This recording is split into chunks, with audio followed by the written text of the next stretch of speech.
ಇನ್ನು ಕಾಂಗ್ರೆಸ್ ಕಾರ್ಯಕರ್ತ ರಾಜಶೇಖರ್ ಸಾವಿಗೆ ಬಿಗ್ ಟ್ವಿಸ್ಟ್ ಸಿಗ್ತಾ ಇದೆ. ಶ್ರೀರಾಮುಲು ಶಾಸಕ ಜನಾರ್ದನ್ ರೆಡ್ಡಿ ಇಬ್ಬರು ಸುದ್ದಿಗೋಷ್ಠಿಯನ್ನ ನಡೆಸಿದ್ರು. ಜಂಟಿ ಸುದ್ದಿಗೋಷ್ಠಿಯನ್ನ ನಡೆಸಿದ್ರು ಶ್ರೀರಾಮುಲು ಹಾಗೆ ಜನಾರ್ದನ್ ರೆಡ್ಡಿ. ಫೈರಿಂಗ್ ಘಟನೆ ಕುರಿತ ಮತ್ತೊಂದು ವಿಡಿಯೋವನ್ನ ರಿಲೀಸ್ ಮಾಡಿದ್ದಾರೆ. ಜನಾರ್ದನ್ ರೆಡ್ಡಿ ಮೇಲೆ ಕಲ್ಲೆಸೆದು ಸತೀಶ್ ರೆಡ್ಡಿ ವಾಪಸ್ ಆಗುವಂತ ವಿಜುವಲ್ಸ್ ಅನ್ನ ರಿಲೀಸ್ ಮಾಡಿದ್ದಾರೆ. ನಂತರ ಭರತ್ ರೆಡ್ಡಿ ಬೆಂಬಲಿಗರು ರಾತ್ರಿ 9 ಗಂಟೆಗೆ ದಾಳಿ ಮಾಡೋ ದೃಶ್ಯಗಳಿವು. ಜನಾರ್ದನ್ ರೆಡ್ಡಿ ಮನೆಯ ಮೇಲೆ ಅಟ್ಯಾಕ್ ಮಾಡಿದ್ರು. ಆ ಸಂದರ್ಭದಲ್ಲಿ ಭರತ್ ರೆಡ್ಡಿ ಗನ್ಮ್ಯಾನ್ ಇಂದ ಫೈರಿಂಗ್ ಆಯಿತು.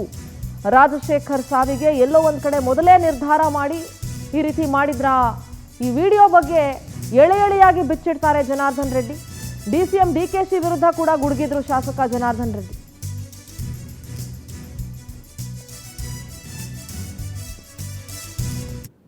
ನೋಡಿ, ಆ ವಿಡಿಯೋಗಳನ್ನ ದೊಡ್ಡ ಸ್ಕ್ರೀನ್ ನಲ್ಲಿ ಹಾಕಿ ಎಕ್ಸ್ಪ್ಲೇನ್ ಮಾಡ್ತಾ ಹೋಗ್ತಾರೆ.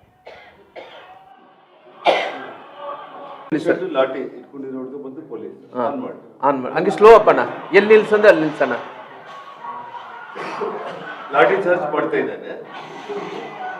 ಈ ಪೊಲೀಸ್ ಹೊಡಿತಾ ಇದ್ದಾನೆ ನೋಡೋಣ. ಗ್ರೀನ್ ಶರ್ಟ್ ಪೊಲೀಸ್, ಆ ಹುಡುಗೆಲ್ಲ ಪೊಲೀಸೇ.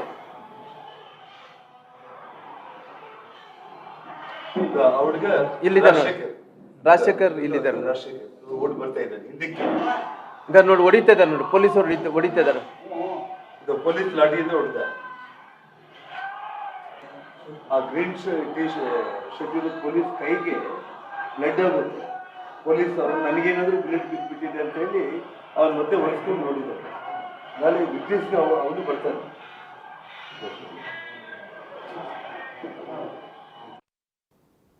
ನಡೆದಿರುವಂಥದ್ದು ಬಹಳ ಪ್ರಮುಖವಾಗಿ ನೀವು ನೋಡಬೇಕಾಗಿರೋದು, 7 ಗಂಟೆಗೆ 7:15 ನಡುವೆ ಸತೀಶ್ ರೆಡ್ಡಿ ಇದೇ ಪ್ರೈವೇಟ್ ಗನ್ಮ್ಯಾನ್ಗಳು ಸಾಕಷ್ಟು ರೌಡಿಗಳನ್ನ ಕರ್ಕೊಂಡು ಬಂದು ಮನೆ ಮೇಲೆ ಕಲ್ಲು ತೂರಾಟ, ಬಾಟಿಲ್ಸು, ನನ್ನ ಮೇಲೆ ಬುಲೆಟ್ಗಳನ್ನ ಹಾರಿಸಿರುವಂಥದ್ದು, ಗಾಳಿಯಲ್ಲಿ ಬುಲೆಟ್ಗಳನ್ನ ಹಾರಿಸಿರುವಂಥದ್ದು, ಇದೆಲ್ಲವುದು ಒಂದು ಘಟನೆ. ಅದರಲ್ಲಿ ಪ್ರಮುಖ ಆರೋಪಿ ಸತೀಶ್ ರೆಡ್ಡಿ ಮತ್ತು ಇನ್ನಿತರು. ಎರಡನೇದು ಬಂದು ಭರತ್ ರೆಡ್ಡಿ 9 ಗಂಟೆಗೆ ತಾನು ಸಾವಿರಾರು ಮಂದಿನ SP ಸರ್ಕಲಿಂದ ನಮ್ಮ ಮನೆಯವರು ಕೂಡ ಕರ್ಕೊಂಡು ಬರೋದಕ್ಕೆ ಏನು ಸಿಟಿ DOSP ASP ರವಿಕುಮಾರ್ ಇವರೆಲ್ಲರೂ ಕೂಡ ತಡೆ ಹಿಡಿದೇನೆ ಅವನ್ನ ಇಲ್ಲಿವರೆಗೂ ಕೂಡ ಕರ್ಕೊಂಡು ಬಂದು ಆ ಘಟನೆಯಲ್ಲಿ ಪ್ರೀ ಪ್ಲ್ಯಾನ್ಡ್ ಆಗಿ ಅವರ ಪ್ರಮುಖ ಕಾರ್ಯಕರ್ತರನ್ನ ಯಾರನ್ನಾದ್ರೂ ಒಬ್ಬರನ್ನ ನಮಗೆ ಇನ್ನೂ ಒಂದು ವಿಷಯ ಏನಂತಂದ್ರೆ, ಅದು ಕೆಲವೊಂದು ಆಡಿಯೋಗಳು ವಿಡಿಯೋಗಳು ಕೂಡ ಬಂದಿದೆ. ಇನ್ನು ಅದನ್ನ ನಾನು ತುಂಬಾ ಚೆನ್ನಾಗಿ ಕೇಳಿದ ಮೇಲೇನೆ ಬಿಡುಗಡೆ ಮಾಡ್ತೀನಿ.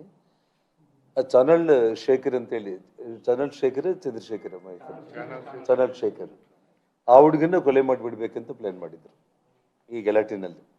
ಆದರೆ ಲಿಂಗಾಯತ್ ಕಮ್ಯುನಿಟಿ ಆಗ್ತಾರೆ, ಆ ಹುಡುಗನ್ನ ಕೊಲೆ ಮಾಡಿಬಿಟ್ರೆ ಲಿಂಗಾಯತ್ ಕಮ್ಯುನಿಟಿ ನಮ್ಮ ರೆಡ್ಡಿ ರಾಮುಲು ಅವ್ರ ಪರವಾಗಿ ಇರೋ ಕಾರಣ ಅದೊಂದು ನನಗೆ ಪ್ಲೇಸ್ ಆಗ್ಬೋದು ಅನ್ನೋದನ್ನ ಯೋಚನೆ ಮಾಡಿ ಆ ನಂತರ ಈ ಹುಡುಗ ಯಾರು ರಾಜಶೇಖರ್ ರೆಡ್ಡಿ ಏನಿದ್ರು ಕೂಡ ಹೈಯರ್ ಕಮ್ಯುನಿಟೀಸ್ಗೆ ಸಂಬಂಧಪಟ್ಟು ನಮ್ಮ ಹಿಂದೆ ಇರುವಂಥ ಲಿಂಗಾಯತರು ಅಥವಾ ರೆಡ್ಡಿಗಳು ಇವರಲ್ಲಿ ಯಾರನ್ನಾದ್ರೂ ಒಬ್ಬರನ್ನ ಮುಗಿಸ್ಬೇಕು ಅಂತೇಳಿ ಕ್ಲಿಯರ್ ಆಗಿ ಇದು ಸಾಯಂಕಾಲ ಏನು 2:15 ನಮ್ಮ ಮನೆ ಹತ್ರ ಘಟನೆ ಆಯಿತು. 7:30 ಒಳಗಡೆನೆ 5 ತಾಸಲ್ಲಿ ಇದೆಲ್ಲದನ್ನ ಪ್ಲಾನ್ ಮಾಡಿಕೊಂಡೆ ಅವನು ಹೊಸಪೇಟೆಗೆ ಹೋಗಿದ್ದು. ಯಾರು MLA ಇಲ್ಲಿ ಸತೀಶ್ ರೆಡ್ಡಿನೇ ಬಿಟ್ಟು.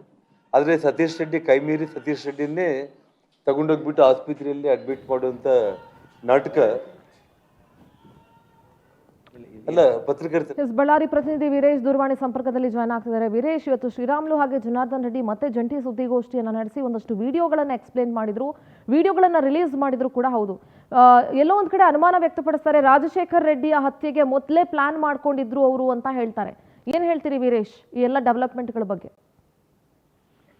ಹೌದು ಸಿಂಧೂರ, ಈ ಒಂದು ಗಣಿ ಜಿಲ್ಲೆ ಬಳ್ಳಾರಿಯಲ್ಲಿ ನಡೆದಂತಹ ಈ ಒಂದು ಗಲಭೆ ಪ್ರಕರಣದಲ್ಲಿ ಶೂಟೌಟ್ ಪ್ರಕರಣಕ್ಕೆ ಸಂಬಂಧಿಸಿದಂತೆ ಇವತ್ತು ಮತ್ತೊಂದು ತಿರುವು ಪಡೆದುಕೊಳ್ಳಿತು. ಈ ಒಂದು ತಿರುವಿನಲ್ಲಿ ಮುಖ್ಯವಾಗಿ ನಾವು ಗಮನಿಸ್ತಾ ಹೋದಾಗ ಇಲ್ಲಿ ಗೊತ್ತಾಗುವಂತಹ ವಿಚಾರ ಏನು ಅಂದ್ರೆ, ಈ ಒಂದು ಮೃತ ರಾಜಶೇಖರನನ್ನು ಕೊಲೆ ಮಾಡುವ ಉದ್ದೇಶ ಮೊದಲೇ ಪ್ರೀ ಪ್ಲಾನ್ ಮಾಡ್ಕೊಂಡಿದ್ರು ಎನ್ನುವ ಮಾದರಿಯಲ್ಲಿ ಶೂಟೌಟ್ ಆಗತಕ್ಕಂತಹ ಒಂದು ದೃಶ್ಯಾವಳಿಯನ್ನು ಸುದ್ದಿಗೋಷ್ಠಿಯಲ್ಲಿ ನೇರವಾಗಿ ಜನಾರ್ದನ್ ರೆಡ್ಡಿ ಅವರೇ ಈ ಒಂದು ಪ್ಲೇ ಮಾಡಿ ತೋರಿಸುವುದರ ಮೂಲಕ ಈ ಒಂದು ಕೃತ್ಯದ ಒಂದು ಏನಿದೆ ಅನ್ನತಕ್ಕಂತಹ ವಿಚಾರವನ್ನು ಬೆಳಕಿಗೆ ತರುವಂತಹ ಕಾರ್ಯವನ್ನು ಮಾಡಿದರು.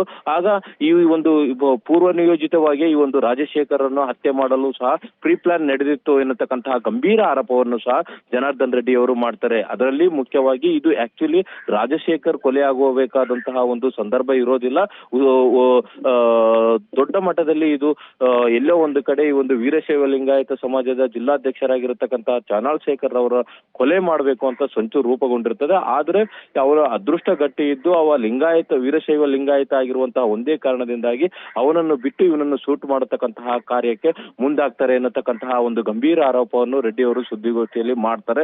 ತದನಂತರ ಏನು ನಿನ್ನೆ DCM ಅವರು ಏನು ಆರೋಪ ಮಾಡಿದ್ರು, ಸಿದ್ದರಾಮಯ್ಯ DCM ಅವರು ಏನು ಆರೋಪ ಮಾಡಿದ್ರು ಈ ಒಂದು ಜನಾರ್ದನ್ ರೆಡ್ಡಿ ಮೇಲೆ, ಅಂತ ಸಂದರ್ಭದಲ್ಲಿ ಅವರು ಒಬ್ಬ CM ಆಗುವಂತಹ ವ್ಯಕ್ತಿಯಾಗಿದ್ದು ಯಾಕೆ ಈ ತರವಾಗಿ ಹಗುರವಾಗಿ ಮಾತಾಡ್ತಿದಾರೆ, ತಲೆಗೆ ತೆಗಿಲಿದೆಯಾ ಎದೆಗೆ ತೆಗಿಲಿದೆಯಾ ಅಂತ. ತಲೆ ಮತ್ತು ಎದೆಗೆ ತೆಗಿಲಿದ್ರೆ ಯಾವ ವ್ಯಕ್ತಿ ಉಳಿಯಲ್ಲ. ಅಂದ್ರೆ ಒಂದು ಉದ್ದೇಶ ಪೂರ್ವಕವಾಗಿ ಏನೂ ಆಗಿಲ್ಲ, ಯಾಕೆ ಇದನ್ನ ದೊಡ್ಡದು ಮಾಡ್ತಾ ಇದ್ರಿ ಅಂತೇಳಿ ನೆಗ್ಲಿಜೆನ್ಸಿಯಾಗಿ ಮಾತನಾಡತಕ್ಕಂತಹ ಒಂದು ಕಾರ್ಯವನ್ನು DK ಶಿವಕುಮಾರ್ ಅವರು ಮಾತನಾಡುತ್ತಿರುವುದು ಅವರ ವ್ಯಕ್ತಿತ್ವಕ್ಕೆ ಮತ್ತು ಅವರ ಸ್ಥಾನಕ್ಕೆ ಘನತೆಯನ್ನು ತಂದು ಕೊಡತಕ್ಕಂತಹ ಕೆಲಸ ಆಗೋದಿಲ್ಲ. ಅದರಿಂದಾಗಿ ಅವರು ಮಾತನಾಡಬೇಕಾದ್ರೆ ಮುಂದೆ ಹಿಂದೆ ಆಲೋಚನೆ ಮಾಡಿ ಮಾತನಾಡಬೇಕು ಎನ್ನತಕ್ಕಂತಹ ಒಂದು ಗಂಭೀರವಾದಂತಹ ಒಂದು ವಿಷಯವನ್ನು ಅವರು ಪ್ರಸ್ತಾಪ ಮಾಡ್ತಾರೆ. ಇದೆಲ್ಲದರ ನಡುವೆ ಮತ್ತೊಂದು ಸಾರಿ ಈಗ ಗಮನಿಸ್ತಾ ಹೋದಾಗ ಏನಾಗ್ತದೆ ಅಂದ್ರೆ, ಈ ಎಲ್ಲಾ ಸುದ್ದಿಗೋಷ್ಠಿಯ ಬೆಳವಣಿಗೆಯನ್ನು ನೋಡಿದಾಗ ಎಲ್ಲೋ ಒಂದು ಕಡೆ ಬಿಜೆಪಿಗೆ ಈ ಎಲ್ಲಾ ಘಟನಾವಳಿಯಲ್ಲಿ ಮೇಲುಗೈಯಾಗಿದೆ ಎನ್ನತಕ್ಕಂಥದ್ದು ಮೇಲ್ನೋಟಕ್ಕೆ ಕಂಡು ಓಕೆ ಬರ್ತದೆ. ವೀರೇಶ್, ಥ್ಯಾಂಕ್ ಯು ಆದ್ರೆ ನಿಮ್ಮೆಲ್ಲ ಡೀಟೇಲ್ಸ್ಗಾಗಿ.